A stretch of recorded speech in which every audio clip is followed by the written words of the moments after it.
सदृश लघुचाप क्षेत्र में परिणत है लघुचाप क्षेत्र आहरी छेचिब। गत काली लघुचाप क्षेत्र में आज घनीभूत हो सदृश लघुचाप क्षेत्र में परिणत होइछि। उत्तर पश्चिम बंगोपसागर पार्श्ववर्ती उत्तर ओडिशा पश्चिम बंग उपकूल समुद्र मध्य केन्द्रभूत रही।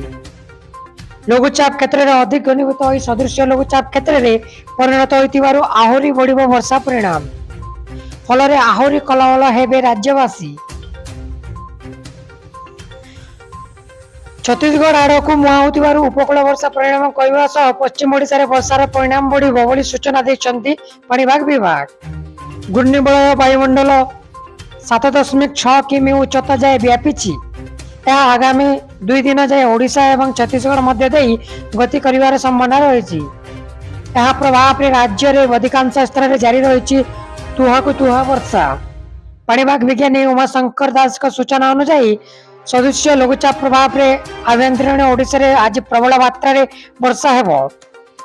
आसंता काली ठारू लघुचाप क्षेत्र स्थल भाग को प्रवेश कले जलीय बाष्पर मात्रा कमिबो फल रे वर्षा मात्रा कमिबो। एतिसह से कहिसंती आज राज्य रे आभ्यंतरीण ओडिशा रे प्रबल वर्षा हेबो। सोनपुर बौद्ध बरगढ़ सम्बलपुर वर्षार परिणाम अधिक रहिबो।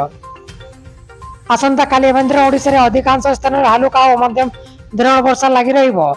षोलरु धीरे धीरे वर्षा परिणाम कमिबो कारण लघुचाप क्षेत्र छत्तीसगढ़ आड़क मुहाइले ओडिशा उपरे ता प्रभाव कमिजिबो। यापर पुणी 19 तारिख परठू वर्षा बढ़िबार संभावना रही। सेप्टेम्बर स्वाभाविक ठारू अधिक परिमाण रे वर्षा रेकर्ड करा जायछि।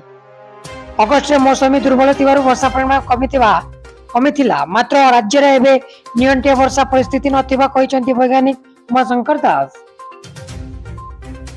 बलांगीर रे सर्वाधिक 215 मिलीमीटर वर्षा रेकर्ड होइछि।